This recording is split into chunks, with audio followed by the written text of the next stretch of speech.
Hi. India is a secular country. భారతదేశం ఒక secular దేశం అని మీరు వినే ఉంటారు. సెక్యులర్ అంటే ఏంటి? సెక్యులరిజం అంటే ఏంటి?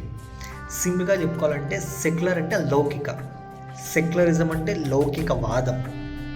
అంటే భారతదేశంలో మనం ఓటేసి ఎన్నుకున్న గవర్నమెంట్ భారతదేశంలో ఉండే అన్ని మతాలను సమానంగా చూడాలి. ఏ ఒక్క మతానికి ప్రయారిటీ ఇవ్వకూడదు.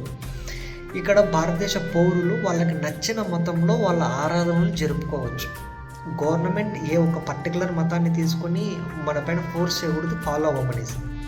ఇక్కడ సెక్యులరిజం అంటే ఒక మతాన్ని రిజెక్ట్ చేయడం కాదు, అన్ని మతాలను సమానంగా చూడడం, అన్ని మతాలకి గౌరవం ఇవ్వడం.